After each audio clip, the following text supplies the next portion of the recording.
morning po, ma'am. Mag-attendance po, ma'am, please.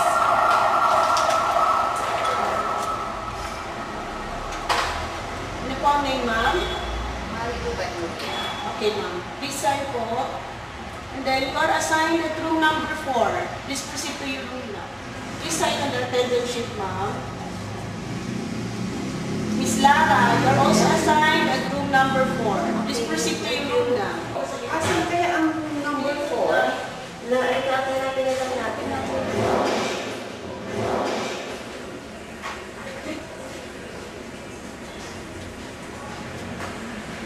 Sige, alisin na muna natin yung yung mga chairs, ang upuan para sa exam.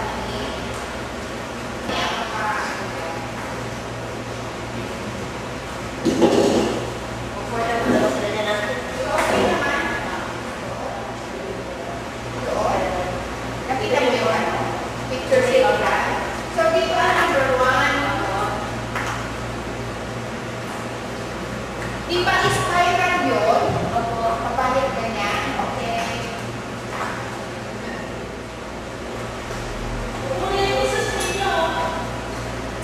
Hi, good morning, ma'am. Kirain mo kasi ano natin. First place. So, ito ang detail apa namin.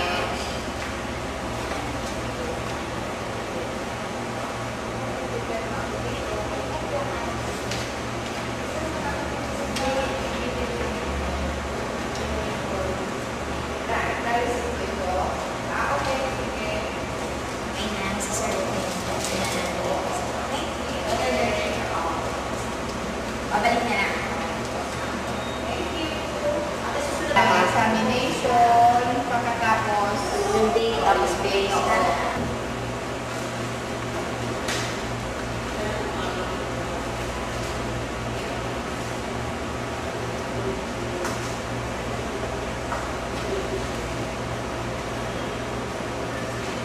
Ano ang title ko? nandito sa manual yung 6 ko lang.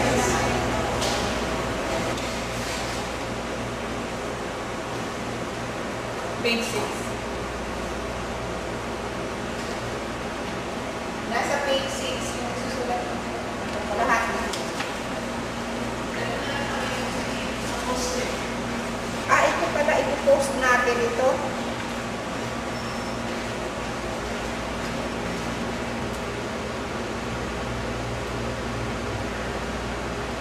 Ano video ka na ng Opo. Ha? Opo.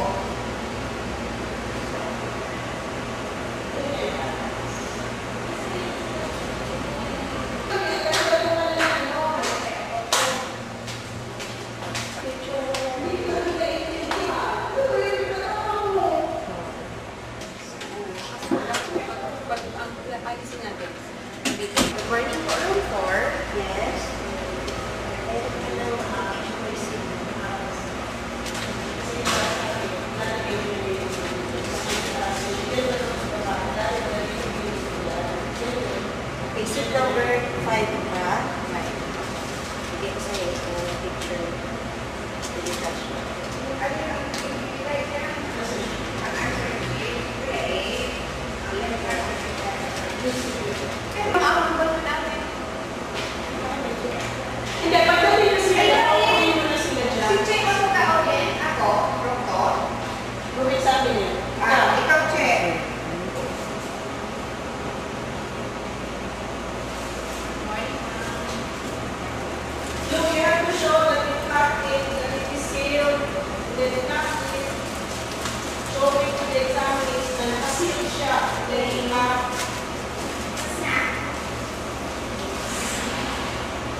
answer sheet, the examining attendance sheet, and the picture sheet plan.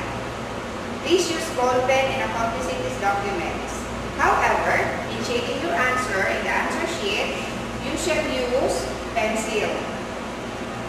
The answer sheet, examining attendance sheet, and picture sheet plan are very important documents because they shall serve as an official record of your taking this exam.